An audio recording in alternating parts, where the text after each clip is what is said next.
Hey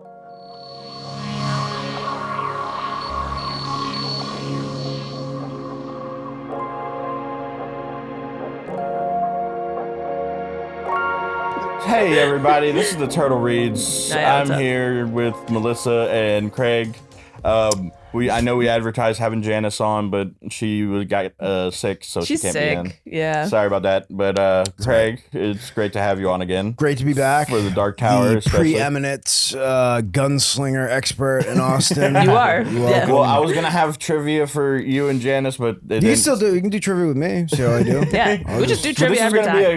It was going to be a good competition because it seemed like it was well read in it. Just see how I do, and then if we do another one and she comes back, I can beat her in front of everybody. Yeah. In trivia, obviously not. Yeah. No. I think the other one that would be better for. All right. Well, we probably get a lot of views. We really want to get more internet engagement, so please. You'll box up Janice, I'll box up Melissa. We'll see what happens. Yeah. Great, I love it. Yeah, battle of the sexes. I like it. Yeah, beatdown of just one sex is really what's going to happen. Just the one sex. You work out. I think you got me if you stick and move. Yeah, you know what the thing. Actually, you know what? Today I did for the first time. I did 10 pull-ups. My first time ever. Nice. I don't think I could do one. Yeah, but if you wanted to, I can't right now. You would eventually do it more than me. But I can't right now. Give me a week. I could probably do it. No, I think now more than ever, women should work out. Because the strong female lead archetype is getting so out of hand that I think it's giving women the impression that they can actually beat up a man.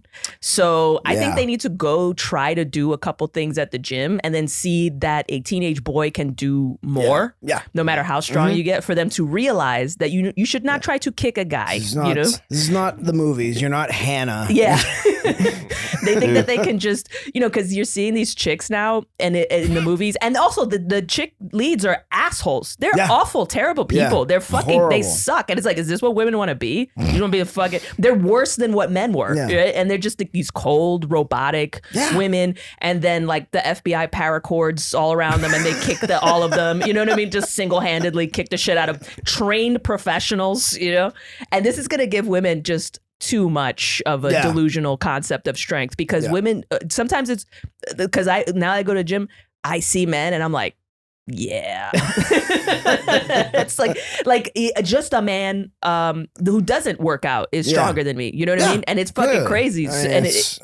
You really get a sense of, you really get put in your place is what I'm saying. And I'm just like, okay, I'll go make a sandwich, because and smile while you're doing it. I'll smile and just be grateful that a bunch of guys aren't kicking the shit out of me because they could do it. Yeah. Thank you for admitting the obvious that it is obvious. That we all knew, but you should even blah blah patriarchy blah blah blah. So sick of hearing it, Well, frankly, I am. So that's why I bring it up. It's like, go try to go look at a 13-year-old boy and what he can do and what you could do. My favorite is they do those. They're talking about like women's sports and how it's. And then this has happened a couple times. It's like, who cares about women's sports? They'll have a WNBA team play like, not even like the best, but like a good high school boys basketball team, and they get beat like 306-4 or something. Yeah. If you look at our testosterone levels, I mean, it's obvious why. I mean, it's because I looked up what the difference is, and it's not even fucking close. Yeah, it's not even in the ballpark. Yeah. Like the average male testosterone count is like in the thousands. And I think for women, it's like 70. Yeah, it's just athletic-wise, it's not even. There was a video recently of he's not even an athlete. He's just a decently like fit comic who made a video of himself versus a full women's football team. I think I saw that. And he ran through them all, dude. Not even like, it was so funny. He's not even like an actual football player, just a comic, and he's just like running through these chicks. Wasn't it like one of the? It was the Barstool Sports people. Well, it was the LFL too. It was the lingerie football. It was girls from the lingerie. Yeah. Which though, have you ever watched the actual game? Those girls go hard. Yeah. They it's kick great. the shit out of each other. Yeah. But it was one dude versus a full football team. Yeah. It's fucking crazy. And all the women are Frank the Tank, the short fucking fat dude who screams. He's just fucking plowing over shit. Dude. All the women are like, but Netflix told me.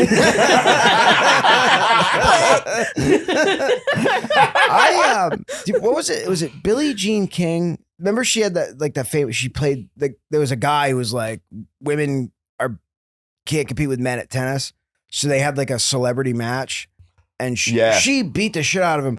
But he was also like in his 60s and she was like had just retired, or she might have still been playing competitive tennis. She's like one of the best female tennis players of all time. Right. And it was like, yeah, that makes sense. You know, the guy's fat. But then I've read something the other day that there's a conspiracy that he threw that match because he was in so deep with these gambling debts to like bad people that he just threw the match, which is even funnier. I bet that is what he's like, oh. Yeah. Like, that's so crazy. Now I don't get my kneecaps broken. There was that match between like Serena Williams and that dude where he like whooped her. Yeah, unranked tennis player. Yeah. Every Serena's time they do that arguably one of, if not the greatest female tennis player and of all jacked. time. She's very strong. She's a jacked lady. Huge. Just, you know, you see her musculature. She's very strong. Yeah. So, and even then, a guy She's can built just like one of the whoop her people ass. from 300. Yeah, She's exactly. She's a female Spartan. Yeah. Exactly. Yeah. But that is something interesting about like the Dark Tower series. I noticed there are no women who are doing anything action wise. Like no women with guns. Not yet. Yeah, not yet. It does happen. That does change. Yeah. Okay. But I guess there's caveats though. I don't know about later though. Actually, I read a little bit ahead.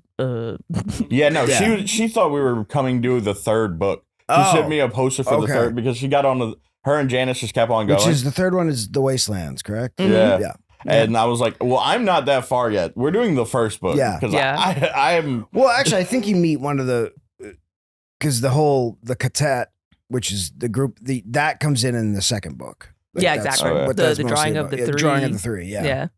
Yeah. And I mean, I know we had a contention last time, but I like that I read the prequels first. Bring it up again. Yes, of course, because I'm doubling down on this. Okay, you brought this up like twice now. Yeah, and then he's also gonna add. He's gonna be like, and also Dune needs more worms.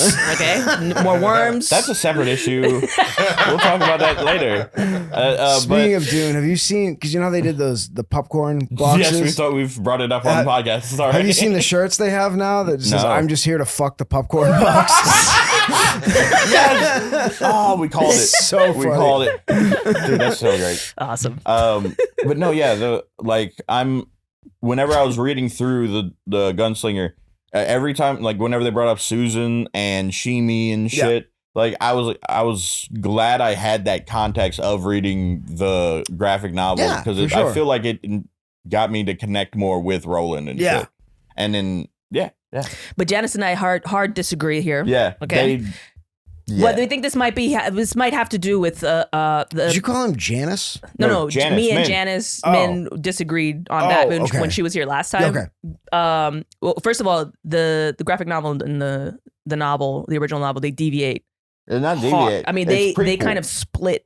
It's a prequel. But they split in terms of like narrative, right? It's split in terms of what your experience is going to be. The first graphic novel is essentially book 4 in the series. Right. Yeah. So it just goes completely different directions of experience when you're going to read it, right? Yeah. So I think that maybe this is okay. I think that Janice and I preferred the mystery and the lead up and the edging, if you will, of what was happening, because maybe literary perhaps edging. Yeah, exactly. I don't know. Maybe because it's like a women love foreplay thing. I don't fucking know, right? It's, you know what I'm saying? Like a lot of like, is it happening? Is it not happening? Yeah, is it? Do I have a headache? No. You know, it's like all that shit. And then so the graphic novel was kind of a more, aggressively like here in your face. This is what the plot is. This is what we're doing. Boom, boom, boom. All right, let's start shooting. So it's much shorter. So you have to trim the fat out. It's just story. Yeah, There's exactly. Trim the fat. Yeah, that's okay. Yeah, that's what Gene calls having sex with me. So, it's like let's trim the fat. Let's get down to it. And I'm like, all right. Nice. But I like that. It's I'm gonna use that. Yeah, all right. You're gonna get loads of pussy. I tell you. I tell you right now. Yeah. But yeah. So I don't know. What do you think? Which you prefer? Do you prefer either? I mean, I prefer the books just because I like to read. So it's like I like the exposition. I like the build up. I like. I like the graphic novels too. Don't get me wrong, because it is more of a visual medium. So you get to see and the artists on it are great. But I prefer the books. Yeah. For sure. Okay. Yeah. But do you like that part of it, that you're kind of in the dark? You don't know what's going on at for first. me, it was different because I wasn't. I knew I had read the books way before I read the graphic novel, so I knew everything that was going to happen. And the story itself doesn't change. It's just told chronologically instead of like. No, that's what I mean. I mean, the first time you read the books, your first experience of it, how old were you? My late 20s, I think. Oh yeah, when I started reading them. Yeah. So you didn't know what was happening, right? So how was that compared to what do you think you would have been? Experiencing if you just done the graphic I was novels. so in love with these when I started reading them. It didn't really matter. Like, I read the first one and I was hooked immediately. I read them all right after that. So, I mean, I kind of liked it because it was a different, it was like campfire stories. That was a new thing rather than just, it almost reminded me like of a Tarantino movie where the order's kind of weird and it flashes back to stuff. And he does do a lot of, I picked it up more now reading it, that he does do like, he does a lot of that where he references stuff in the past and then it's brought up, in the novel, like when he's talking to Jake or like he's talking to at the beginning of this book where he's talking to the hermit that he meets out and he retells what happened in Tull. I liked all that because it's giving you information, but it's also pushing the story forward. Yeah. So you get the background and the foreshadowing of what's going to happen all at the same time, pretty much, which I did really enjoy. Yeah, he's using a lot of, now that I'm just like squarely in the 21st century, right? Looking back at what the 90s were and all that shit. He does use a lot of like cinematography related visuals that are kind of like 90s movies and things like another kind of plot devices, one of which I'm not going to spoil, but Jake, for example, that was really common in the 90s. A lot of movies centered around a boy who found this father figure in this romantic version of a man, it said totally not a pedophile, right? And it's just, it's just that he's the gunslinger. Roland is just so the epitome of masculinity in the desert, right? This man plodding through the desert on a quest, very romantic, very very manly, and so this boy is just in love with this archetype. Yeah, that was, that especially like the dad who's like the rich guy who doesn't really spend any time with him. He doesn't like his mother. Like there's no, that's a trope that was used a lot in the 80s and 90s. Yeah, the corporate shill. Yep. But now everybody's a corporate shill because we're all on Instagram. So now nobody hates that openly anymore because we all realize that we are that. Yeah. So the villain changed. Yeah. It's just so good. I'm so happy you guys asked me to do this because I'm going to read the entire series again. Oh yeah, because it's so good. I'm going to try to, but basically doing a book a week right now for the podcast. Yeah, so you guys are. I can kind of read at my own pace. But I'm definitely eventually I'm going to get to it because this is you have to. You'll love it so much. Yeah, I like the first book. It's so I really like descriptive shit. Like he's sitting around a campfire. He's describing like every aspect of rolling the cigarette and shit like that. Like, it's really cool. I really like the writing in this one. I've never read any Stephen King before, even though my mom. Criminal, but we'll discuss that. Wait, really? Yeah.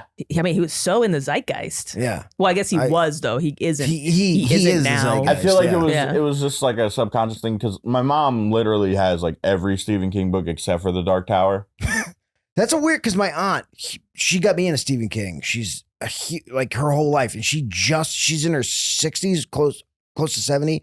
She just read The Dark Tower for the first time, and she's like, I don't know why the fuck I waited this long to do this. She loved it. Yeah, it happens. Yeah. I mean, I read a lot of Stephen King novels, but I mean, Stephen King, you can get away from the fucking guy.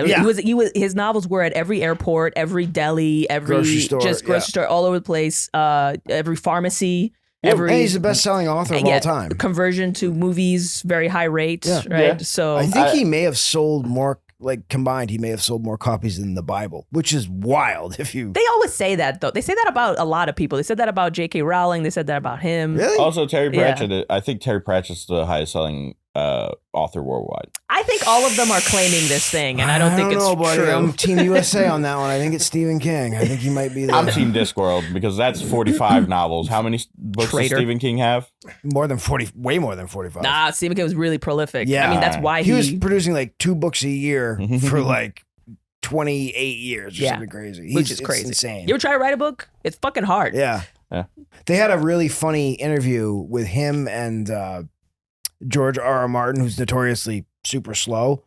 So they were trying to get he was trying to explain to him like how, I publish fucking 14 books a year or whatever. And like George R.R. Martin's like, yeah, but you don't ever like sit down and think that you're never going to be able to write anything again. And everything you've written's shit. And he's just like naming off all the anxieties he has. Yeah, that's what happens. Like when it comes to writing. And he's just like, no, I just sit down and write. Yeah. Because he has a very regimented thing where he like every day he wakes up at like 10 a.m. to 4 p.m. or whatever. He sits in front of his computer and he writes no matter what. Even if he's like, I don't allow myself to get writer's block because I just push through it. Yeah, So, you just got to keep going. And you just got to exercise that muscle. It's crazy. Or else. Do you write? I try to. I've been trying to write more short stories recently. I wanted to be a writer before I ever started doing stand-up. I wanted to write novels, but it's so hard to just make yourself sit in front of a computer and write.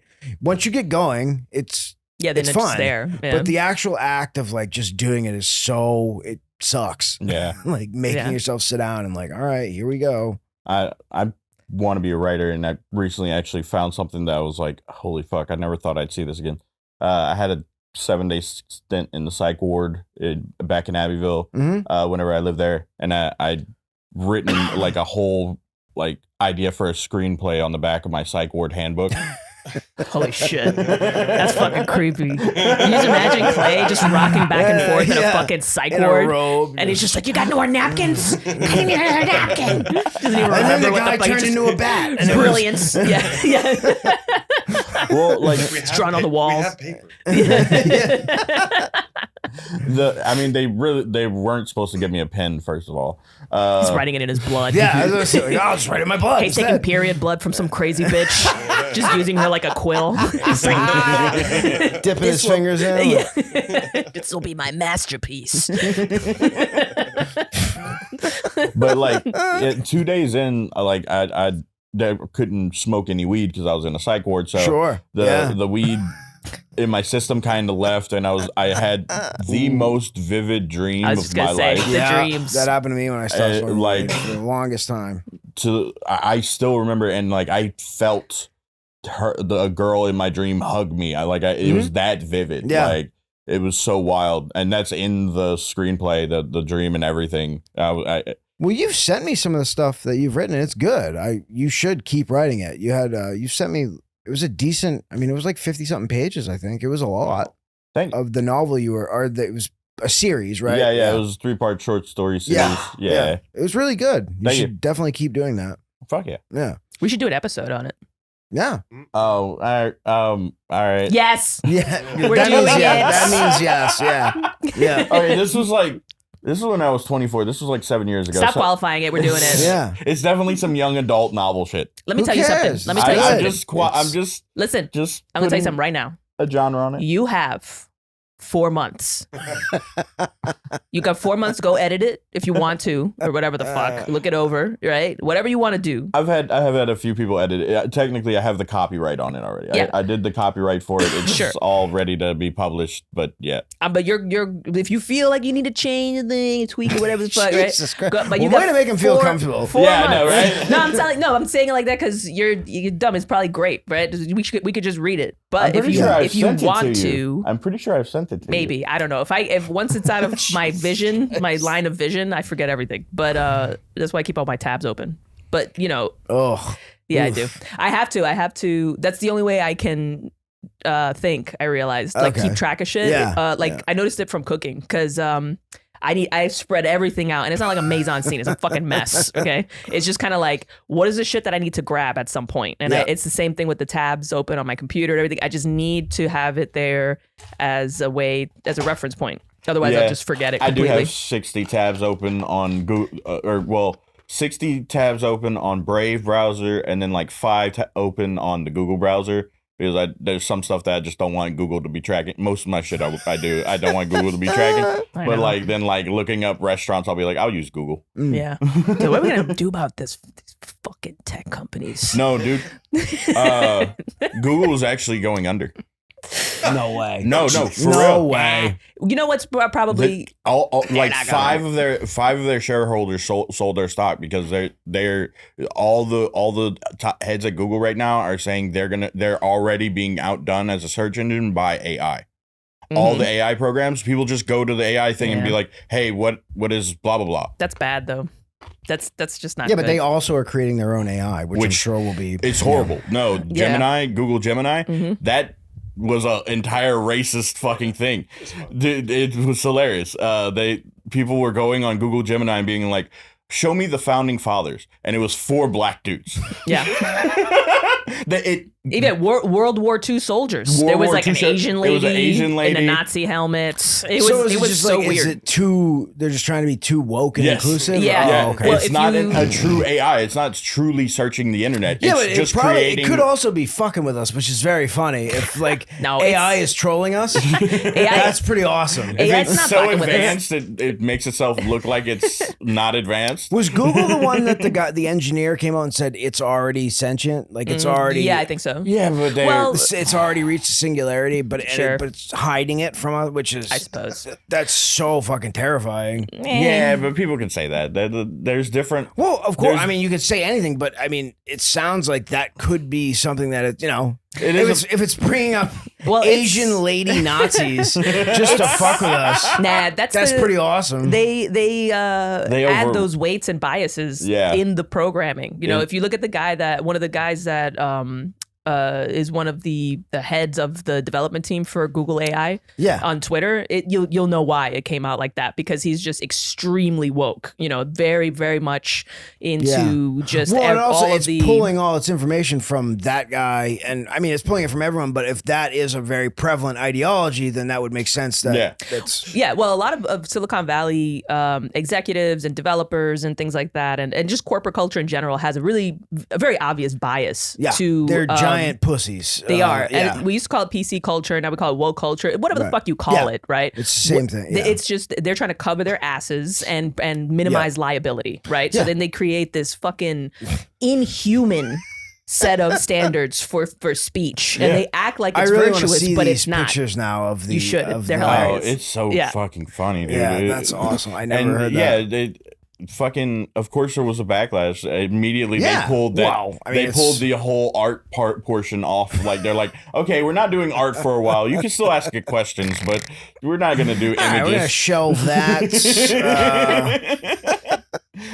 That's crazy because you think of how many hundreds of billions of dollars they spent developing that, and then that happens. I still think it probably is sentient and it's just fucking with us, which it's not. Well, it's not sentient, right? It is a kind of a consciousness already. Sure. It can't not be, because it's using a sort of a synthetic cognitive function, right? That we are putting into. So it is a cognitive machine. Yeah. And it's only going to get more refined and more complex, and then probably start to adapt. And once it does that, then we're fucked, in a way. But we don't know how we're fucked, right? It's not like people think it's going to be, like Terminator. Skynet, Terminator scenario. Which, I mean, it could be for sure. Well, it could, but it could be even more pathetic than that, where it's just that it's so powerful that it cannot help but destroy us just to scratch its back or something. It could be a woke little incel. You know what I mean? Not even. Look, when you get on the highway right now, right,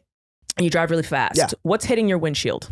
Bugs. Right. Because they're mating, right? And butterflies. We're killing thousands of butterflies driving around the roads, right? And it's not our fault. We don't want to murder, but we're not murdering butterflies for sadistic pleasure. I mean, some people are, but most of us are not. It's pretty fun. Yeah. You ever burn ants with a magnifying glass? It's pretty cool. Pretty cool. All right. I love your hobbies. We would use cooking oil. Cooking oil? Oh yeah, my dad, he would pour cooking oil down the ant pile. All right, I'm listening. In the ant pile, and you light that on fire, and it just like a fucking tunnel of fire shooting up, and you can hear. Let's go find an anthill. I want to try this. That sounds awesome. You can hear the ants like. This is better than that Coca-Cola Tums thing. There's like a whistle that comes out whenever the steam leaves their body, and then a pop as their bodies explode. So you're just hearing these like all in the fucking anthill. That's crazy. crazy. That's Yeah. depressing. You ever seen those videos where they take, I think it's molten lead or something like that. Yeah, I've seen and that. they pour it down an anthill. Yeah, And and it it creates the solidifies. tunnels and Yeah, shit, and they dude. pull it out, and it's like a weird little tree looking thing. Yeah. It's fucking really cool. Yeah. Looks like art. Yeah, it really does. But no, yeah, the cooking oil was the quickest way to get rid of ants. Is on the farm, you need to get rid of the ant piles. I get it. It's not sadistic. It's a little sadistic. It's not like you're crying about it. I knew there was a person in my family, I'm not going to say who, and this was a long time ago, but they owned an apartment building, and they'd have like one woman was taking in stray cats. So there was hundreds of them. She had like 30 in her apartment, and there was hundreds of them just hanging around because she'd feed them. And if you she'd leave out bowls of milk, and then someone I know would spike those bowls of milk with antifreeze. Mm-hmm. And then there was just a bunch of dead stray cats That sucks. in the neighborhood. That's one of the strangest things for me is how much people hate cats. Yeah. Even I don't hate now. them that much, but many I don't peop- like them. Well, people just never liked cats. A lot of people just don't like cats. They don't understand them because I don't know. They don't have eyebrows or some shit or some fucking or they don't actively act like a fucking love slave like a dog does, right? So people just resent that. Yeah, and and also like anyone who owns a cat, you walk into their apartment, you immediately know it because it smells like cat shit and litter box. Like, and they're like, "Oh no, you can't even tell." It's like, yes, I can, No, you can tell tell. immediately. that smell like And the other thing that bothers me is like when people want to talk about how great their cat is, they're like, "You love my cat. It's just like a dog." I'm like, no, cats are cats. Yeah, I like right. cats. I've Yeah. always liked cats. I hate them. I like Hate them. cats. Look, cats are just a more bare bones version of what we like about our pets than a dog is. A dog is a fucking smokescreen because what those two things have in common is that they're both murdering predators. They both are. Oh. They both are. They. You ever seen a dog really be a dog? Yeah, They're but that's fucking not psychotic. like cats. Like dogs, you can train that out of them. No, you can't. Yes, Yeah, you you can. can. Yes, Nah, you can. You can. You absolutely can. 100%. They'll Cats do- will just murdering birds and mice, and that's cool if you have a mouse problem. You have a cat, it just takes care of them all. But like I can count on one hand the number of times I've had a dog or a friend's dog that was like killing birds and stuff. Like it But they do it. happens Yeah. for sure, but not like.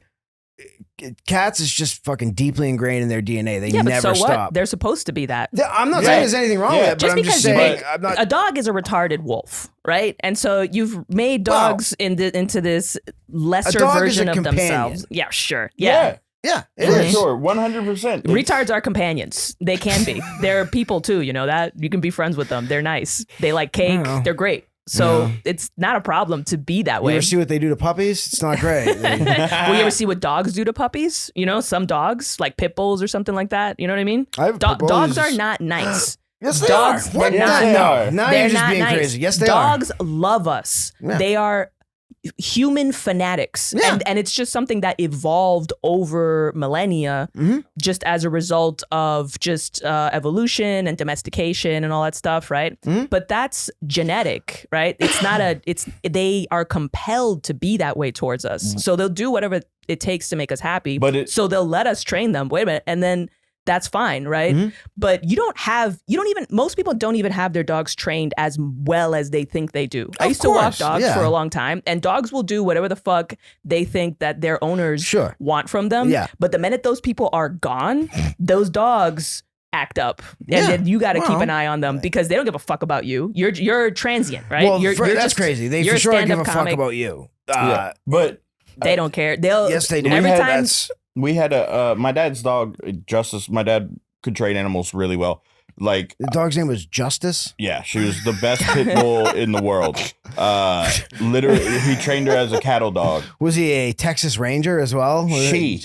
Was she a She. Texas Hell yeah. Ranger? No, she was a Justice, Texas Ranger. She was a cattle dog. She would be able to like pull down a calf about like that tall and shit. And, yeah. Yeah, but how nice. She was trained. She was trained to do What a that. nice animal. It was because That's so nice. it would never bark at a human being. Yeah, ever. but that's not a nice activity that is being trained to do, and it's happy to do it. But it's happy to do it because of us. And what my point is not that it doesn't need to be nice or not nice. but that's its what I'm job. saying. But what you're saying is that cats and dogs are basically the same. But I'm not saying they're the same. I'm saying they're basically both murderers. They are. They're both predators. That's why they eat meat. I mean, but that's like they're not killing animals in record numbers like cats are. Yeah. And but cats are only doing that if you let them out. We like basically trained it out of them through evolution and stuff.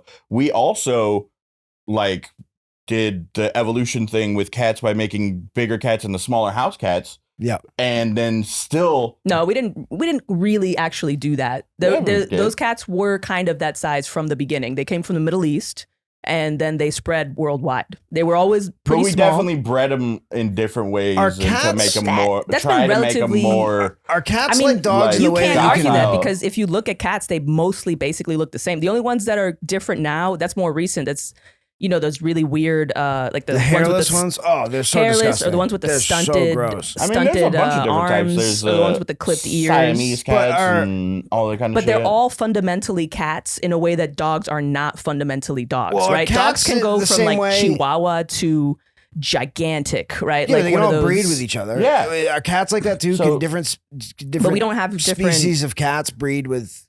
Can any cat breed with any other cat? For the most part. I mean, but you don't want them to. Like, you ever see those big cat breeds, crossbreeds, those ligers? Ligers are so cool. Yeah. They do not live very long. Yeah, but they don't live long. They are giant. It's fucking great. Yeah. Those are the lion, but those are like in the Serengeti, right? They're not like people aren't having or zoos. Yeah, zoos. Mostly it's zoos. Unless you're Mike Tyson, then I'm sure he has 3 or 4 of them. Yeah, maybe. And he punches them. But they're predators. They're both predators. They're not nice, okay? They're not. One is not like necessarily objectively nicer than the other. It's just that one is genetically like enslaved to us through their emotions, Dogs and the other are one much isn't. Nicer than not cats. only are they're not nice because we're not nice. That's what my point is, right? They're not nice because we are not a nice species. So why would we make a nice thing? We're not even capable of that. They connect with a person's. They connect with their companion, the human companions. Like cats connect emotions. with human companions. The dogs, they'll connect with the human companion's emotions and like will kind of act how that human acts. So if he's an asshole, that's narcissistic. That's narcissistic. But if that person's nice, it's generally going to be nice. The dog takes on the personality of its owner for sure. Well, that's a narcissistic reason to think that dogs are better, is what I'm saying, right? It's a self-centered reason that you think that dogs are better because they act more like you and they do more of your bidding. First of all, you know what I mean? Like, I know dogs are better. I don't think that. I know they're better. Yeah, of course you do, because you like things that act like you. Sure, I get it. You should have a couple of kids. Those are fun too. But cats, no. Well, that's why you don't want to have a kid, right? Because a kid, actually, you don't know. A kid might actually end up being themselves, right? Well, that's why people don't like cats. That's the real reason, is that cats are always what the fuck they are, unapologetically. They're little fucking psychos, and they don't give a fuck about anything. And that's why cats are cool too. I'm not saying either one is better. I don't get into the whole cats versus dogs. But when people say that dogs are just objectively better, it's never a reason that proves the point. It's always something self-centered, and it's always bullshit. And it's like, no, they're fucked up because we're fucked up and we made them. Okay. Well, I think we're demented monkeys. I think we can all agree. Bottom line, dogs are better. They're not. Does Roland ever get a dog? I think that would be good. He doesn't. He does get a pet though. Okay. Yeah, he gets a pet later. Billy Bumbler, which is sort of like a dog. What's the equivalent of that? No, they said it was like a raccoon and a thing. It's like it's a mix between a raccoon and like like a possum or something. It's something like that. But it behaves like a dog. Okay. It also can talk and it can't really talk though. Well, it's like a parrot. Yeah, like it can remember. No, not like it, but it can like mimic speech, but it knows what's happening, and it's like a very loyal, kind of like a golden retriever almost in that regard. Mm-hmm. But it's also super protective because he gets it, but it ends up basically becoming Jake's. Oh, like he kind of takes it in and raises it, and he has a little pet, and it becomes part of the catet. Mm-hmm. Okay. How much more useful would it be if it had been more like a cat and it could get them food? It would probably just kind of wander off. Gunslingers don't need people to get food for them. Yeah, but it would help. Yeah. Well, I disagree. Yeah. Right? I would say if I was going out in the desert, I would definitely want to bring a dog over a cat to be my Yeah, companion. because the second things get bad, the cat would be like, "Peace out," and fucking go. For sure. Yeah. No, there's plenty of videos. Come back when you're dead and eat your eyeballs. That's all. What's wrong with that? A dog does that too sometimes. Yeah. It will stay to But you. because with a dog you. It'll loves eat you me, eventually. I'd be like, "Go ahead, buddy, eat my Cats eyes." love you too. No, they don't. Yeah, they do. No. Have you ever had a cat? I've lived in places that had them. I think it's that maybe cats don't like you, and so Maybe. you just have this impression I of just them. don't like them. Yeah. Well, they can sense that. That's why they act that way. Maybe Because they're cunts. Cats are cunts. I'm not gonna be. Yeah. I'm not gonna. they are. I'm not gonna 100%. say they're cunts. not. But I Oh, love dude. them. Yeah. I had a friend. Did you who, not like that word? Ugh. No, I was okay. saying. You said it okay. weird. No, Okay. I love the word cunt. It's a Oh, okay, fantastic great. word. Yeah, you're from fucking Maine. How Yeah. can you not like the word cunt? Cunt's great. Wasn't I it was saying, invented there? ugh, about Or innovated cats. on? I think it was invented in. It's got to be because they say it in like England and and shit. Australia, like Yeah. more than that's Yeah, like their cunt. favorite curse word. Yeah. So I think it was kind of invented over there. Oh, we But had you guys the- definitely innovated on it. Oh yeah, And made it your own. We use like a cunt muscle. That's Yeah. a big one that we Yeah, used to use. You cunt muscle. Yeah. I like that one a lot. What does that mean? Just a derogatory, it's just putting a little extra stank on cunt. Cunt Basically muscle. what it is. Yeah. Hmm. We had a All right. conversation out back the other night of if you could only choose one word and all of its variations to say Like curse word or just. any word, but it could also be curse words and all the So variations. basically, if you could become Hodor, yes, exactly. but Hodor. not say Hodor. Yeah. What would you choose? For sure, for me, it would be fuck. Wait, Yeah. that's the only word. That's the only word Yeah. you could say ever. Are they N word? Yeah, same thing. I would be able to have like a medical card, you know? Yeah. A medical card. Like, N-word. Hard R too. Hard Yeah, yeah, R because yeah. it'd make everyone feel uncomfortable. Everybody's, and then they're like, no, it's Melissa. She has a condition. Yeah. You know? And then you'd have to just sit there while I order a coffee. Just like- So that's black coffee if you want. That's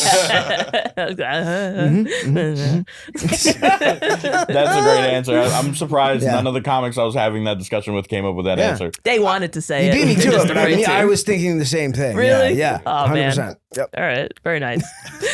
Yeah, we all kind of settled on fuck, but that was clearly the funnier answer. Well, Yeah. fuck's very diverse. Yeah, You can, it can. is the old George Carlin bit. Like if fuck is like you're basically able to use fuck as every type of word. You could be an adverb, Yeah. an adjective, and pronoun. 100%. Like Yeah. literally everything you could do. Very fuck with. versatile. It's a wonderful, useful word. It is the dog of words. And, Thank you. you know, Thank you. I'll agree with that. but the N word's the cat of words. Right? That's why it's better. It's Yeah. complex. It comes out cat rarely. word. You have And to that- you have to like grapple with it. and You know that what I mean? white You have to come to women terms love with to it. say it. Yeah, exactly. And We it- love it. It Right? only comes out rarely, and a lot of times hurts people. Yeah. Yeah, exactly. Yeah. It's very aggressive. Yeah. Unless it's with its own kind, and then it's generally fine. Yeah. You see? There you go. Not even with its own kind, actually. Cats don't like each other. But yeah. I'm trying to sit up straight. I did a podcast in here yesterday, and I was doing this like the whole. I got real comfortable, so I'm trying to be a little more professional. You don't like that? I was fine, but then I was like, I probably look like an asshole, just like slouched mean? out right now. Nah, like, be yourself. Like sprawled out. Like this is comfortable. Now, you know that playwright Arthur Miller? Yeah. Okay. Death of a Salesman, right? Yeah. Yeah. When I was growing up, I grew up in the Bronx, and I always had this chip on my shoulder, or just I was very sensitive about how I spoke towards people. Yeah. I was trying to always fix my speech because Sure. I didn't want to sound too hood or too Bronx or too Puerto Rican or too this or too that or whatever the fuck, Sure. right? Yeah. And so I did that for a long time, well into, just right into my early 20s. Mhm. And then I started taking theater and stuff. And then I saw this interview with Arthur Miller, Mhm. and he has the thickest, fucking most hood ass, fucking dock Really? worker Italian accent from New York. He's like, yeah, I think it's just beautiful, but he's written wonderful things. Yeah. He's written poetry. He's a great writer. Yeah. And that right there was the moment where I was like, all right, I guess I could just kind of be myself. I kind of don't give a shit. You right? don't. The I don't people's- find you have an accent at all, though. well, that's because of everything that I mentioned Yeah, before, that's- right? Prior to that. Yeah. But also it was because I would watch a lot of television and didn't have a lot of friends, and I would read books and stuff. But the problem with that is that I learned a lot of words that I couldn't pronounce because nobody else would say them. Yeah. Well, that's like I have an accent. I don't think it, like other people tell me it's thick. I don't think so. When I was drinking, I used to come out a lot harder. But like Stephen King movies, that main accent in his movies, it's so atrocious. They're not good. They're not well done. No, it's so bad. Oh, that's sad. You know, the original Salem's Lot. Oh, don't go down that road there. That it's this weird thing that is that not real? No, and it's crazy because Stephen King does like bit roles in most of his movies. He plays like a pharmacist or whatever. And he is the worst one, and you can tell he's put it because I've heard interviews with him. He doesn't sound like that at all. Like he's hamming it up big time, and it's crazy. People just sound like special needs people. It's so thick. It's like a guy from Boston with a head injury is what they make it sound like. Isn't that just a Boston accent? Just a guy from Boston with a head injury. But I mean, like Boston, people from Boston have like when they have it, they have thick, real like. The town, the like, whose cow are we gonna take? Like that's I know guys that legitimately sound like that. I don't really know too many people in Maine. Maine's like it's like the southern version of the Boston accent. It's a lot slower. It's more reserved. It's but it's not like it's just so like especially any like the really bad Stephen King movie, because there's been a lot of really bad Stephen King movies made. That's true. The Storm of the Century. Do you remember that one? I haven't seen that one. A mini series they did on TV. It wasn't actually a novel. He just did this mini series, and it's like they're on an island in Maine, and it's so fucking bad. That's funny. It's it's embarrassing. So what's a good Maine accent? Can you give us a? I don't ever know that I've seen a Maine accent portrayed well on a movie or That's on TV. so funny. Yeah. So for you, the Maine accent is the exact same thing I go through when actors are speaking Spanish in movies. Yeah, is it really? Yeah. And also Gene, he's Russian originally. Okay. And Does he speak Russian? Yeah, he does. He came fucking cool. His family, they left the Soviet Union when he was a kid. Okay, so he was born in Russia. Yeah, it was that whole thing. And so he's fluent, and it's the same thing. Russian actors actors, right? When they're speaking Russian, it's not good. He's like fucking Ivan Drago, dude. Yeah.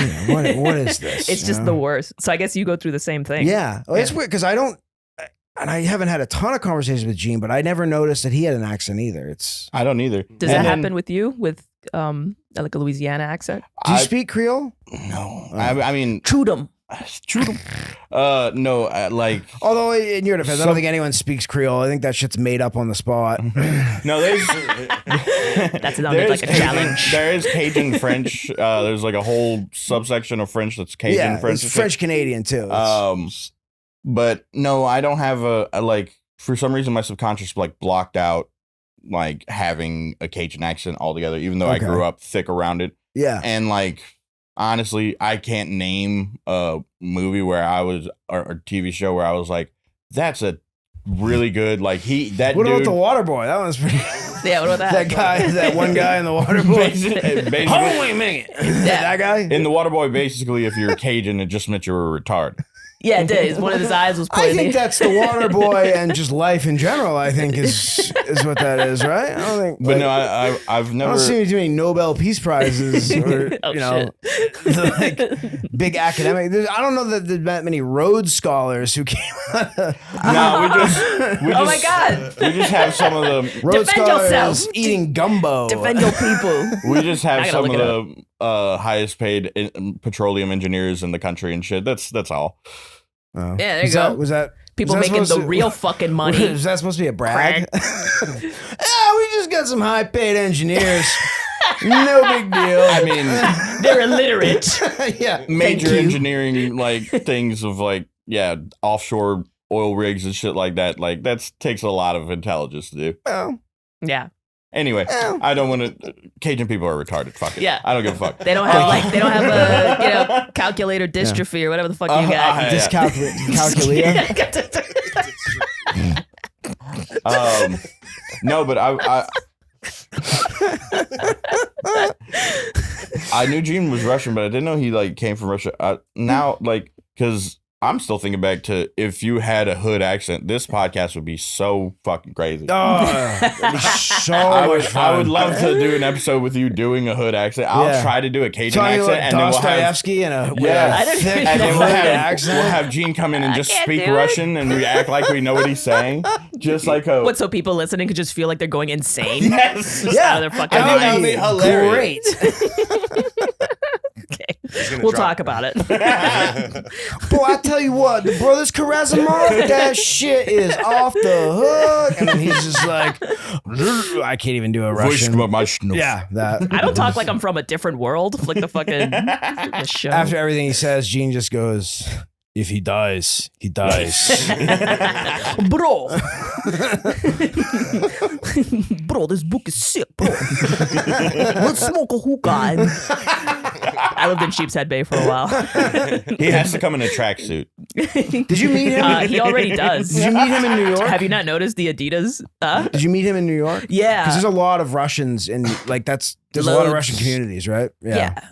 I mean, that's kind of where two people of our respective ethnicities could ever meet, actually. Is I think. it Manhattan Beach? Is that one of the, that's a big one, Yeah, right? that was close to where he lived. Yeah, he lived in that area, basically, Sheepshead Bay. Okay. So, but we met doing comedy at this bar, sort of a middle ground. We were in Greenwich, and does he not do it anymore? I've never seen him. he still does. Okay. But he's a little more passive about it, and just focused on other stuff for now. Yeah. But he gets up. But yeah, so we met during that time, and then I moved in with him. I lived in Sheepshead Bay for years, and there's all these Russians, these fucking. Yeah, they just party every night. They're just partying. They're cheating on each other. You know what I mean? There's like Russian women just weeping in the streets because like it's their a very man machismo fucked some cult. lady. I know that's a Latino word, but it's very machismo, right? Like that's men are men and like women are.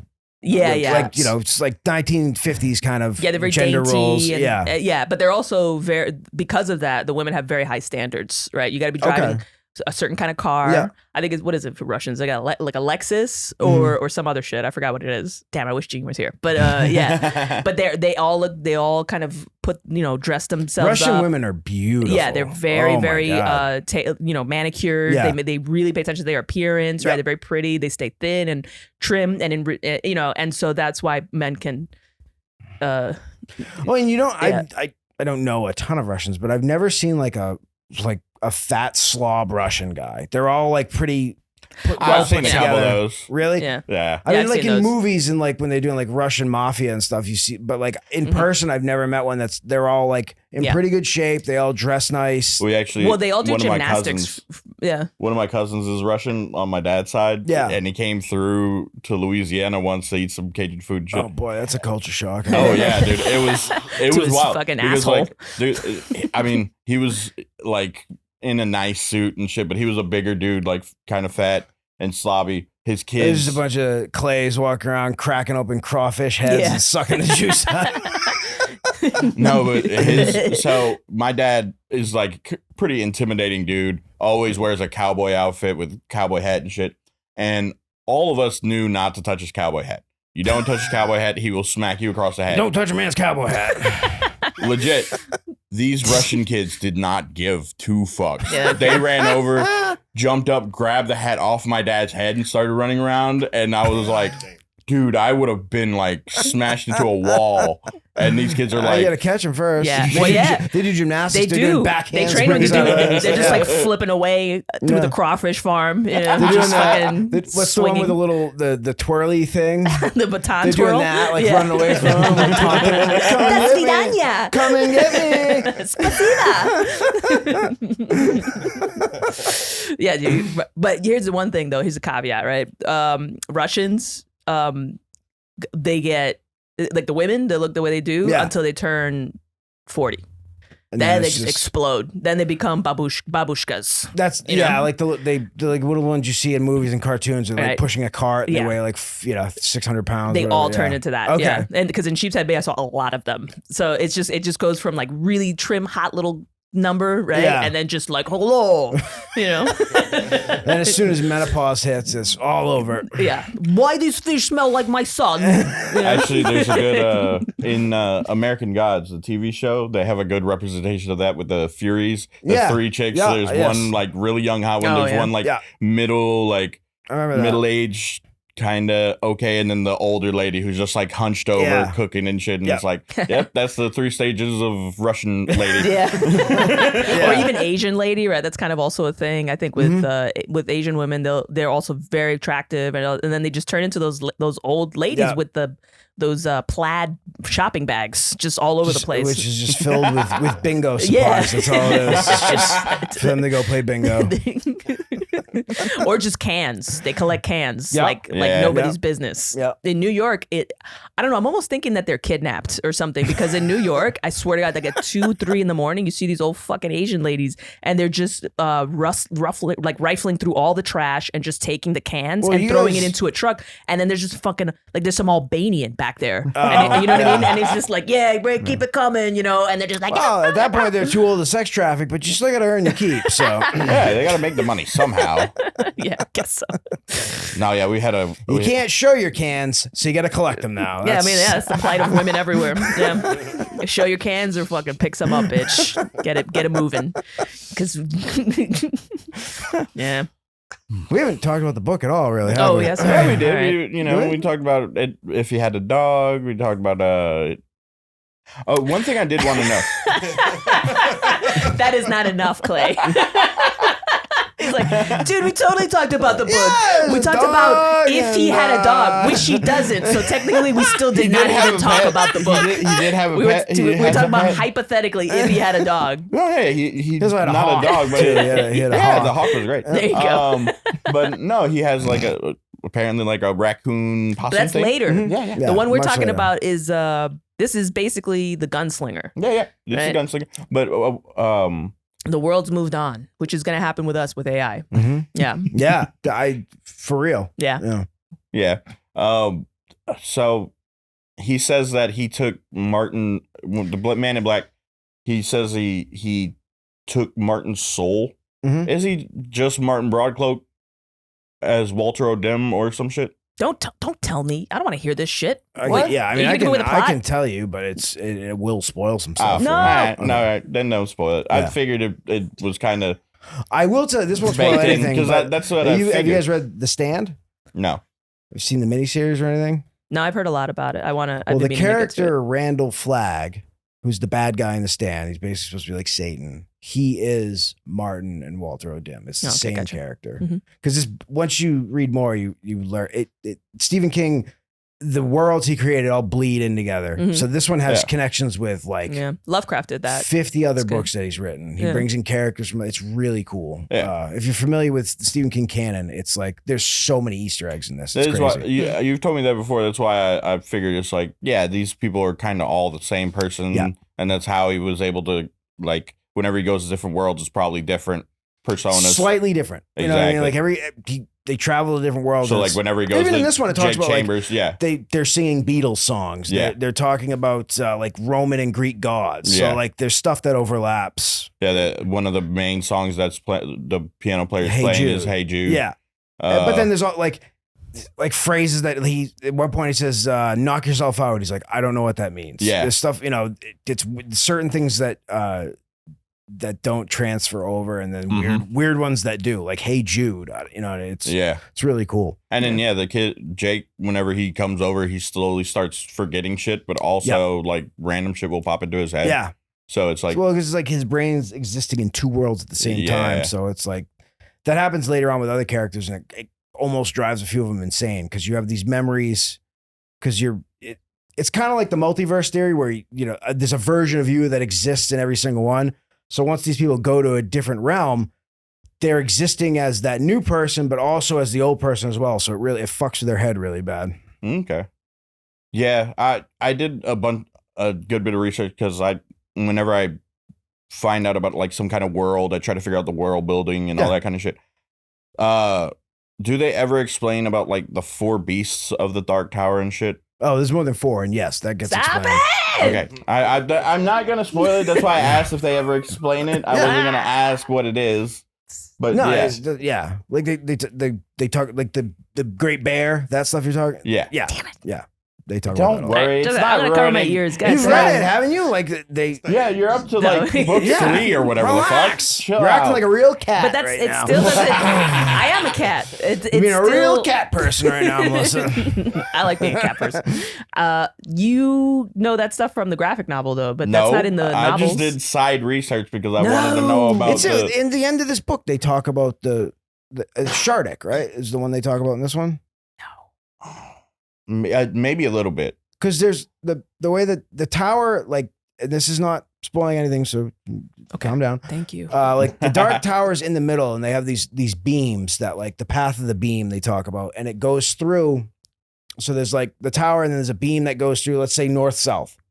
So at the end of the north and south points on that, where the beam goes through, there's called the guardians of the tower. So at each one, there's an animal, and one of them's like Shardik, and they have different ones. I think there's 8 altogether, or maybe 16 or something. It's because it goes like, north to south, east to west, then like it's northeast to south. Yeah, all the cardinal west. directions. Yeah. That really intrigues me. The whole multiverse thing always gets me. I'm like, all right, I got to figure out how this works. And then they mentioned the beasts and shit. Yeah. Whenever I was researching, I'm like, okay, how does all this work? What the fuck do they do? Yeah. So I'm going to for sure read the rest of the books so I figure that shit out. But What did you guys like this book? Because this book in particular, in the whole series, is a pretty big point of contention. Some people hate it and feel it's unnecessary. I love it. It's one of my favorite ones in the series. It's a great, but some people just don't. Because this one's more of like kind of a traditional Western. Yeah. There's some elements of fantasy and stuff. I mean, it gets fucking wild later on. It's like, it's literally pulling from every genre of literature. Mm-hmm. This one's more kind of a straight up Western with some fantasy elements to it. But I loved it because it kind of eases you into this world, because it does get really wild, even into the drawing of 3. Like, it starts off pretty crazy, some weird shit's happening, and then it just gets like even more complicated after that. I love Westerns, and this is a good like fantasy Western style, and like with the perfect amount of like fantasy to introduce a person with it to the world. Yeah. Like him fucking that wind ghost thing. The Oracle? Yeah, the Oracle. Yeah. That was pretty hilarious. Yeah. I also, she remember that because that comes into play, I think, in the third. Yeah, in the third one. No, I think it's the second book, actually. The third one. I just read the third one. It's the third one. Okay. you can spoil stuff for me. I'm not saying that. No, yeah, I'm just kidding. Because it's so insane. That scene yeah. is so insane. Yeah. You got to go experience it for yourself. Yeah, it's pretty wild. But that ghost lady, she just seemed like some sad old lady. Yeah. Just some horny She's lady. A spirit who really wanted She's to a fuck. horny, invisible lady, which is the saddest way to be a lady. Invisible, like nobody is trying to fuck you, Yeah. So Well, no, they can't even fucking see you unless you're on mescaline. They can't see your tits. Yeah, they can't see nothing. That was crazy too. The all of a sudden he's just like pulls out a pill of mescaline, and I'm like, man, I'm curious as to, because I know Stephen King did a lot of cocaine. He did a lot of everything. That's what I'm saying. I'm like, I'm pretty sure he did a lot of everything. So he probably had like firsthand experience of like what mescaline was like and shit. Well, I don't know if it's the end of this one, but one of the copies of the book I have, he talks about how he wrote a manuscript for the Gunslinger, like before he wrote this one, and he lost it. He said it was on the back of his motorcycle one night, and he was on mescaline or some kind of psychedelic. I'm pretty sure it was mescaline, or what's peyote. He's like, I was on peyote and I got on my motorcycle and fucking it fell off. Driving a motorcycle on peyote is heartbreaking. insane. Yeah. But also that would be hilarious to think that there's some homeless guy somewhere with the original Gunslinger manuscript. Some manuscripts. It's probably But worth, he wrote it on mescaline? No, he lost it when he wrote While it. he was on I mean, he used to mescaline. write fucked up, but he just said that he like jumped on his motorcycle one night and took off, and when he got to where he was going, it wasn't there anymore. So it felt like he had it like strapped to the back of the bike, and it fell off. That would be interesting to like get him to say what he can remember, what was missing from like the new one. Sure. The old one to the new one. Like he talks about it at like, because usually at the end of the book she writes like a letter. It's like an outro, but it's like and each like version that comes out is usually something a little bit different. I remember reading that in the copy that I had. okay. I think this is the one. This one's like a very early yeah, copy. it's very worn. Yeah. Nice. Let me see the cover. Is that an original? Like the original cover for the I don't novel? think so. No, I don't think it's like a first edition or anything. Oh, okay. He has so many, because like you said, they were at the library, they were at, gas stations, they were everywhere. Yeah. So they released a lot of different versions of the same books. Mm-hmm. Sometimes I think the book cover illustration can really influence reading the book. Yeah. For these, 100%. For sure. 100%. When I read a but book, a lot of his too, like, and I think this might have been one of them. A lot of them he released as like serials in magazines, and he released like, 4 chapters at a time. Like they'd publish it because back in the 80s and 70s and 80s, they had a lot of the, like pulp magazines that would just like short stories that people would submit to. Yeah. Because if you didn't have enough to publish a whole novel, they'd pay you, $2,500. You'd release these, and then he would, once they were finished, he'd release it as a novel. Yeah. He did that with a lot of his stories. Yeah. Well, that was kind of the way to do it Yeah. for a long time, especially at that time, because everybody was just subscribed to some magazine or would buy it at the grocery store. Sure. It's kind of not the same now. Have you ever tried to submit to a magazine now? Tried to submit some online publications, never an actual physical magazine. Right. But I've tried both with the short story thing I was talking about. I tried submitting to actual physical publication and digital, and just nobody even sends a like. That's when you reply. No one gives a fuck. You're just anymore. sending it to the notes, fucking cold nothing. vacuum of It's- space. It's wild. Yeah. Half of them don't even want anybody who isn't like an indigenous, two-soul, or already, non-binary. You know what I mean? Like it has, you have to be I that could totally now. just say A I never trans thought of that. woman. Yeah, you can say that. An Iranian trans woman amputee. Yeah, exactly. They really are. They do casting calls basically for that kind of crazy. shit. Yeah. You're just kind of like, all right, well, I'm none of that. So And, God forbid your character is someone that you're, God forbid I were to write about a woman, because then I'd be a piece of shit because I'm not a woman. yeah. Well, it's just that there's this just group of people who just kind of took over the publishing companies and the culture. Yeah. And so they're being shitty gatekeepers, basically. Like they're not gatekeeping for talent. They're just gatekeeping for whoever agrees with them. Yeah. It's not even diversity, right? Because, technically I'm diverse, but I don't fit into those circles either because I've never spoken like that because I've always thought it was bullshit. Yeah. And I'm a little more confident about saying that now. But back when I was going to Columbia, I mean, it gave me a lot of anxiety. Bragging a No, little but- bit.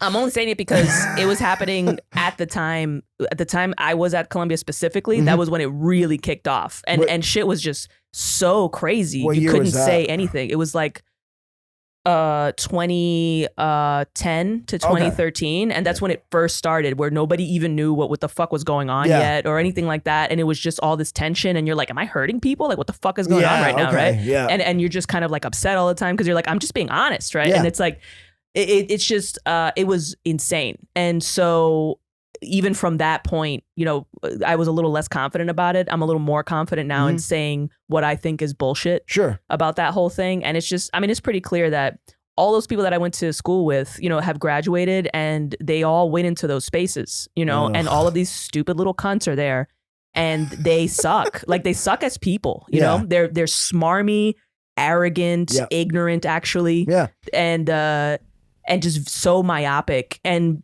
together with them, and then like all the corporate censorship bullshit coming from every other end outlet, from all the social media, it's like we're just in this fucking stasis culturally where nobody can like, we're just all fragmented and we can't communicate with each other, and the culture has just fucking flatlined. Have you noticed that everything has been the same for the last 20 years? Isn't that crazy how there hasn't been a real like fucking vibrant new feeling or direction. Like we're in this weird fucking space where we're in limbo basically. Well, like, and everything you just described about those people, when I was growing up, that was the way you described like super far right wing people. Yeah, it was the same thing. Well, because they're bigots. But at the same time, because it just wasn't like, growing up, you never saw like ultra left wing people. You saw the ultra right wing people all the time. Yeah, and you just never heard about it. And I'm sure they were still there. They just didn't have as much of a voice as the ultra right wing. They were absolutely still there. Yeah, I grew up in those in the ultra left, but before it was like they didn't have as much of a voice as they do now. And it's even back then they were still the same pile of shit. But it's just you didn't hear from them as much, so you didn't because I got to watch that happen firsthand. Like, I grew up in a blue collar mill town where everyone was very Democrat, because Democrats at that point took care or, pretended to take care of the working man. So growing up, all my family were all, blue collar and they voted blue. Now it's flip flopped. Mm-hmm. They're blue collar and they vote red. Well, yeah, because you're just pushing back against the same thing ultimately. So it's just like a coin that just flips. They were never Democrats. They were never Democrats. They were just pushing back against something that they saw was wrong. Yeah. Right. And so that was the camp you put yourself in. So you should never identify with any fucking color or group because it's never about that. It's always about fuck these assholes. Yeah. That's it. It's always what it's about. It's an us against them mentality. No, it's fuck the assholes because that is specifically what those people are acting like right now. They're bigoted, right? Yeah. They're myopic. They're racist in certain respects. Is that divide is always there where it's them against us. And you just have to have someone, there has to be that dichotomy there where it's like, they're bad, I'm good. No, and they're assholes. It's not of like, because what you're implying is that from their end, we're bad, right? Yeah. But that's not the case, right? It is. In their mind. Objectively, in their heads, that's what they think. But objectively, they're actually wrong because they're the ones engaged in, intolerance of groups, which is bigotry, right? They're engaged with censorship, right? They're proponents of censorship. And those two things together, right off the back, make you a fucking asshole. And they make you wrong, right? If you're not trying to censor people and you're not bigoted against any groups, no matter what their creed is or their race or anything, then you are less of an asshole than the people that are those things. You know what I mean? Yeah. But I'm just like, you have to have, that's all it is. It's just one group pushing against another one and it's always been. And then sometimes it'll flip and go the other way. Yeah. But it's still just the same. Yeah. Because everybody can be a dick. Nothing ever changes and nothing gets better. It's just the same shit. No, it's good though. It should be that tension. You should always, if somebody's being a fucking asshole, you should fucking tell them. Right. And right now, it just so happens that these people are being assholes. Yeah. And it's not that they're bad people intrinsically, no more than we are. Right. It's just that currently they're engaged in activities that actually threaten people's freedom of expression, of movement or whatever the fuck. Right. Mm-hmm. And so whenever that happens, you tell them to go fuck themselves and then one day, hopefully they'll be on the receiving end of something maybe where you're being an asshole. And then they should tell you to go fuck yourself. Like that's what should always happen. There should always be this tension and you should never give or capitulate or try to make it seem like we're just misunderstanding each other. No. Sometimes one group is being an asshole and you have to just tell them. That's it. Yeah, but I think when you put it that black and white, it's not black and white. You have it is. You're saying shifts, they're assholes, right? I'm not. When you look at it like that, then like there's no discussion, there's no discourse. It's just people. It's just you against me, and not. No, again, sometimes you have to put your foot down, right? If somebody's doing censorship, sometimes, but for sure, but it's every now. It's all the time. How he was trying to say earlier, like it's an us versus them thing. You're correct too. The main people who have the biggest voices and push for the most extreme asshole-ish shit in the us versus them are the ones who get the most traction. But just like he said, it is fueled and perpetuated by the concept of the two-party system and shit. It's not two parties. It's right versus wrong. That's the two-party system is just. I mean, you can say that, but then bullshit. Then it's saying who's right and who's wrong. I know that the two-party system is bullshit. That's what I'm saying. That is created by the establishment that in order to keep us fighting and to perpetuate the continued fighting between the two different people who think they're different assholes but are just the same asshole just with different colors. And everybody's an asshole, first of all. It's just what I'm saying is it's like sometimes some assholes get an upper hand and then they start to do things that start to harm other people, right? Whether they think it's right or wrong or whether it's intentional or unintentional. It's like literally driving through the freeway and killing butterflies. You know what I mean? So you know what I'm saying? Like if a butterfly could fucking fly up to the windshield and be like, yo, what the fuck, bro? And just fucking flip you off, right? It would make you think a little before you just start fucking plowing into butterflies on the highway, right? And you're not any more of an asshole or less of an asshole, right? It's just that you have an advantage. You need to sometimes remember that you are fucking stomping all over people around you, like in this self-righteous fucking mission, right? And you're hurting people, right? So once that starts to happen, you are currently doing something wrong. People need to be like, hey, fuck you, right? You don't let them do that. Like, that's why I hate HR ladies. right? I never hated HR ladies until recently. It's just that HR ladies just so happen to have control over literally everything that's an intermediary between you and a lot of things that you need right now, right? So, and they're cunts, right? So you don't want them to have that much control and just never tell them that what they're doing is wrong, right? That, no, you don't want to go to a company picnic because I fucking hate that kind of shit, you know, but then they have this leverage over you where they can fire you, right? So then you have to go, and it kills you inside a little bit, but then you do it every day. And what I'm saying is, every time you are like, oh no, it's, you know, we're just all assholes, it's all equal, and you know, it's like black versus white doesn't mean anything, you know.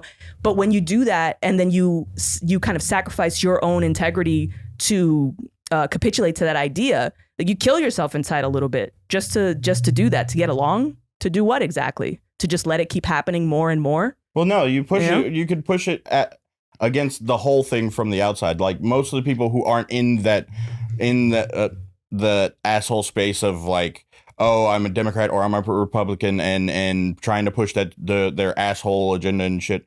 The people on the outside are generally the people who are doing the less asshole-ish shit because they are seeing it from the outside and being like, well, we are trying to work together. Because they can't. And so the people who kind of acknowledge that it is like right now the two-party system is a fucking stupid thing. It's not capitulating because a lot of them are pushing back, libertarians and shit like that. But but I'm not talking about two-party system. I'm just talking about you know, people who are gatekeeping whole entire industries and blocking people out based on the fact that they don't walk the walk and talk the talk, right? Because it's not enough anymore to agree silently, right? You have to actively say certain things now to be in certain spaces, but right? That was his point, though. That fluctuates between two different groups of people, and that is perpetuated by the establishment to have that constant infighting between us, so we don't actually come together. And so, well, okay, sure, yeah, that's like it's been like that forever. It's why I mean, in my thought, it's why everything's kind of, because with the presidential elections and shit, it's literally like half of the people in America every 4 years has to deal with and grow resentment towards the other half of America for 4 years because they're doing shit that literally the government is just like, oh yeah, this party is the exact opposite of this party, whenever it's not really. And well, but they've never been more alike than now. Exactly. I think people's issue is not even red versus white. Well, there's like fringe voices yelling and saying a bunch of shit on either side. But truly, I think most people are starting to see that it's actually scarier than that, right? It's like we have no recourse. There's nobody to vote for. Yeah, you know what I mean? No, everybody sure. It's a uniparty for sure, is suspect, but and it's still with the facade of Democrat and Republican. Like that whole sentiment, vote blue no matter who, even though it's a dead dude. Basically, like it's and that's what's kind of politics is upstream from culture. It's literally like the facade that the culture's going through, and then it's forming our whole agenda. So yeah, but that's upstream of what I'm talking about, but like really specific situation, right? Where somebody is blocking access in order to censor so that more of what they believe gets heard in this really specific, in culture specifically, right? In the ways that we talk to each other, right? What you're talking about is sort of, like you said, it's like upstream from that, right? It's just more macro perspective. It's the tension of... I might have gotten that quote wrong. I think it's a Michael Malice quote. Okay. Culture or politics is, I think it's downstream from culture, he said. Yeah, but my point is... I forget which one. That tension, right, between groups, that's good. I don't think that that's wrong, actually. I think if it's done... that is the main problem with our country right now. No, it's democratic. It's a democratic process, right? Is to be in a point of tension with each other about our values and to fight about it, right? And fucking argue and shit. That should happen. But what's not happening is that's actually not happening right now. I actually have started coming away from democracy. I think we should be more of a constitutional republic. No, I agree with that. But there is a democratic element to it in terms of the speech, right? Yeah. The speech and the fighting and all that stuff. That's good shit. It's good for debating, but not to literally make it only two sides and to perpetuate that as the main focus of all our political shit. Like the establishment gets to choose what are the basic points that both of these different sides are going to make. And so they just make it different forms of the same shit to where no matter what happens between these two different sides, they're getting the same thing that's going to help them out at the top in the first place. I never said that that's not the case. That's not what I'm talking about at all. Well, no, that's what that was the point that I was making with Oh, yeah, absolutely. I agree with that. Sure. Yeah. Mm-hmm. I should say the N-word right now. So how about this book? Huh? Yeah, right. So what's the politics like in the Dark Tower? There are none, thankfully. No, there's a Crimson King. There is. Is that politics at that point? It's just kind of a authoritarian. No, apparently he is the direct son of Arthur Eld, King Arthur. His goal is to destroy the tower. Yes. We've read this in the graphic novel, so I'm not spoiling anything. You cannot yell at me. Mm-hmm. But yeah, that actually got me really interested into the world building whenever he was saying he's like the direct son, and Roland is like farther away, but he is also a descendant of Arthur, the line of Eld. So I was like, oh, this is... as soon as he said Arthur Eld, I'm like, this is some King Arthur shit. Yeah. And it's like the multiverse thing. It's a version of Camelot. So that I was like instantly like, oh fuck yeah, let's but he was saying that King Arthur went around and fucked basically aliens, like some alien species and stuff, and that's where the Crimson King comes from. And I was like, all right, that gets wild. I kind of it gets really fucking... I don't specifically remember him being a direct descendant of Arthur Eld, but that makes sense. It's been a while since I've read the backstory on the graphic novels. He says he's like the direct son of Arthur Eld, who went and fucked the like whatever race he is, that the spider people race. Yeah, what? There's weird like demons and it gets really fucking weird. There's some really out there shit, and that's for sure one of them. I definitely want to find more out. Honestly, I would like to see like a backstory of like what King Arthur did in the Dark Tower world. I wish he'd do fucking cool. like the Silmarillion, but for but for this world. Yeah, that's what I want. Yeah. I would like to have the whole. Wait, what's the Silmarillion? Silmarillion is like a prequel to The Hobbit, but it tells like the entire history of Middle Earth. Yeah, it's like the Lord of the Rings Bible. Yeah, isn't The Hobbit the prequel to Lord of the Rings? Oh, no. Yeah. Oh, okay. And Silmarillion is like the prequel to The Hobbit. It's the history of Middle Earth, essentially, is what it is. So, like, whenever they talk about Gandalf's father or like the battle of Sauron and all, like, this is the story that leads up to that. Okay. Yeah.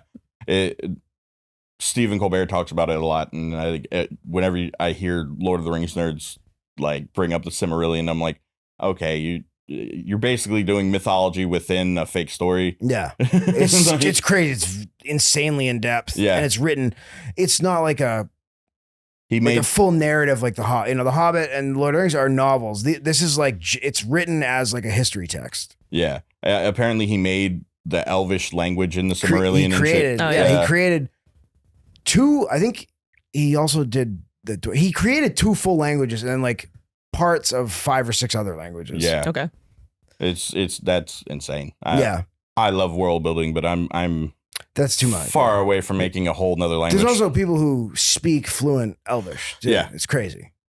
I tried to make my own writing when I was in elementary school, like a ideographic sort of like Chinese kind of thing. Yeah. They're pretty good. And just start writing a bunch of unintelligible shit.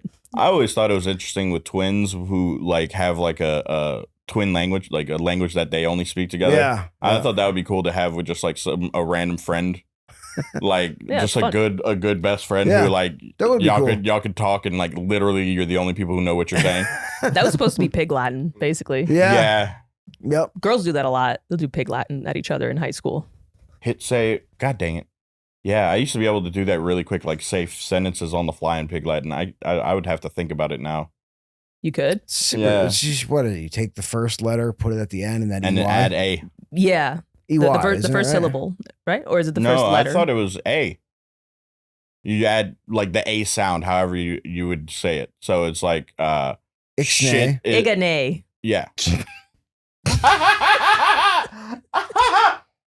Fancy. Oh man. Oh man. That's the title for the episode.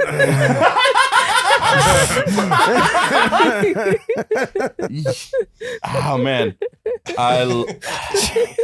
Don't make me.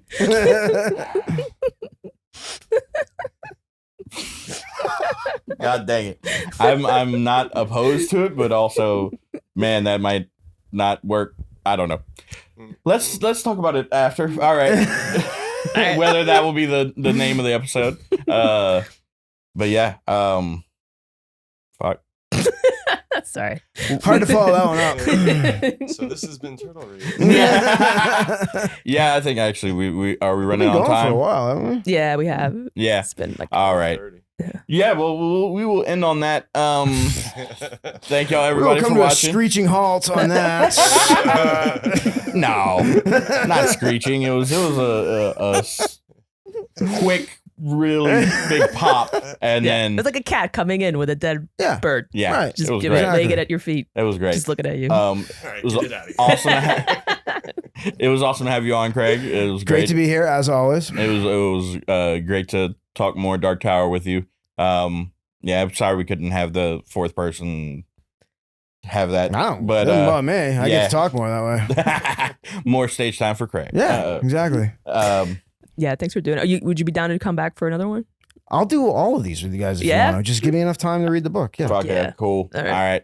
right. We'll set that up, and then our next episode is going to be the Autumnal with Stephen Sheehan or Chris Sheehan. Sorry, he's an artist who did a comic book. It's a comic series? Yeah, Very and cool. it's really great comic. I've already started it.